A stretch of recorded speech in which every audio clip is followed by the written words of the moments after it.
Hello, and welcome to Storytime Favourites with James and Jen. Sir Charlie Stinky Socks and the Really Big Adventure. Once upon a time, there was a deep dark forest, where monstrous trees groaned, terrible beasties moaned, and wiggly woos waited to tickle your toes. In the middle of the forest, surrounded by thorny bushes, there stood a tall tower with a pointy roof. At the bottom of the tower was a big wooden door. Inside the tower, a windy staircase didn't stop winding until it reached a little wooden door right at the very top. And what was behind that little wooden door? Well, nobody knew because nobody ever went there. At least not until the day when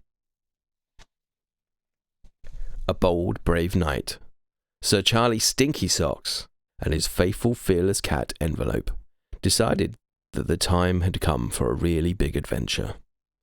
Sir Charlie picked his best sword, packed some sandwiches, a big bottle of water, and a favourite little something for the journey, just in case. And with a song in his heart, he mounted his good grey mare. Clip-clop, clip-clop, clippity-clippity-clop. Over the hills, and far away rode Sir Charlie and his cat. Oh, and a wily witch with a watch followed behind on a broom. At last they came to a deep, dark forest, where monstrous trees groaned and terrible beasties moaned. Envelope shivered.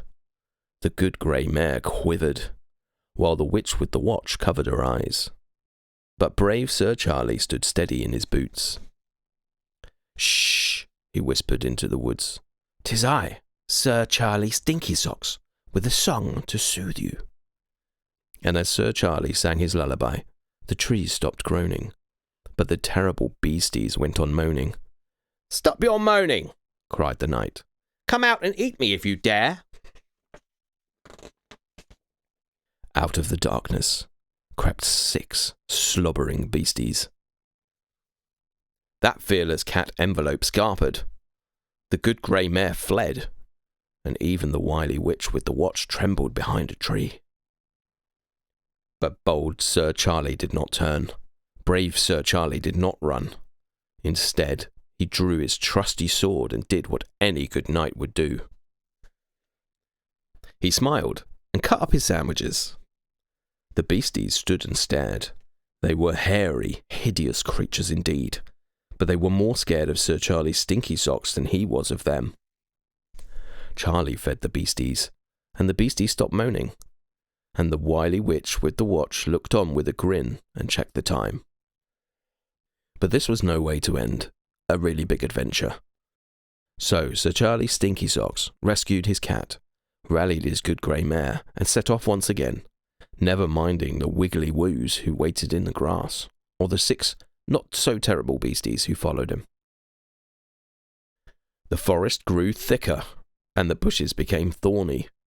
Lucky for Envelope and the good grey mare that Sir Charlie Stinky Socks led the way with his trusty sword. Whooshity-thwack, whooshity-thack, choppity-choppity-chop. It was thirsty work for a bold, brave knight. How glad he was to have a big bottle of water by his side.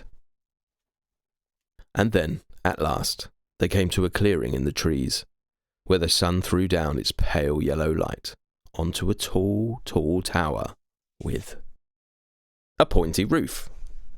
But it also threw its light onto a long green dragon. He was frightful and fearsome, and coughing out fire while he stomped in a temper around the tower. "Ha-ha," thought Sir Charlie Stinky Socks. "Just the thing for a really big adventure." "Stop your roaring, dragon," he commanded. But the dragon did not stop. He went on coughing out fire. He went on belching out smoke, and now his eyes were fixed firmly on Sir Charlie Stinky Socks. Was this the end for the bold, brave knight? Oh my! Envelope didn't hang around to find out, and neither did the good grey mare. Only a worried, wily witch and a couple of wiggly woos watched. But bold Sir Charlie did not flinch. Brave Sir Charlie did not flicker. He took out his big bottle of water and... Kind, clever Sir Charlie Stinky Socks gave that old dragon a long, cool drink. Ah!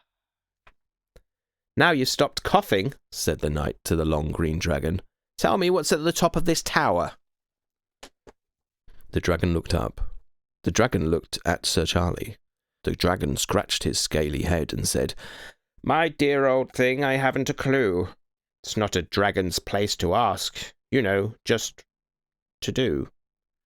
"Then why don't we find out?" said Sir Charlie with a grin.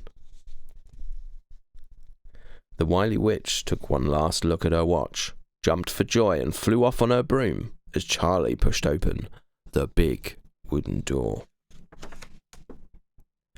Up the windy staircase marched Sir Charlie Stinky Socks. He didn't stop marching until he'd taken his faithful cat Envelope, his good grey mare, 6 not-so-terrible beasties, a very curious long green dragon, and a couple of wiggly-woos, right to the very top. There he opened the little wooden door and peeped in.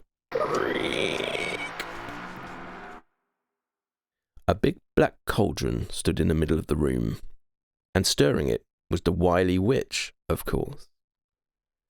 By her side sat a little princess, weeping and wailing in a pool of tears. Sir Charlie looked at the princess. Sir Charlie looked at the bubbling pot. Sir Charlie didn't wait another minute.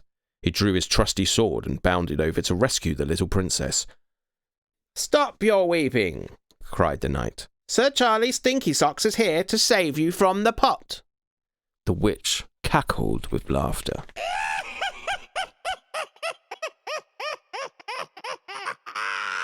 "I'm not going to cook the princess," squealed the witch. "I'm cooking the food for her birthday party. It's today at 3, you see. I do it every year. You know, I blow up balloons and decorate the tower. I send out invitations, hundreds of them." "And looky here," she cried, tip-tapping at the face of her watch. "It's nearly 3! Yippee!" "Then why are you crying, princess?" asked Sir Charlie. "Because," shrieked the princess, "we live at the top of a windy staircase in a tall tower with a pointy roof surrounded by thorns and guarded by a fire-breathing dragon. And it's in the middle of a deep, dark forest where wiggly woos wait in the grass to tickle your toes, hungry beasties moan, and monstrous trees groan, so nobody ever comes." "Oh, yes, they do," said Sir Charlie, as he flung open the door. "Behold! Sir Charlie Stinky Socks and his friends." That night, the lights burned brightly in the tall tower with the pointy roof, as a happy little princess had a rip-roaring good time.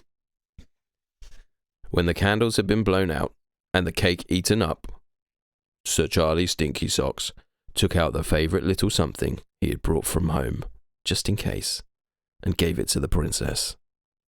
"Many happy returns of the day," he said. And everyone cheered, "Hooray! Hooray! Hooray!"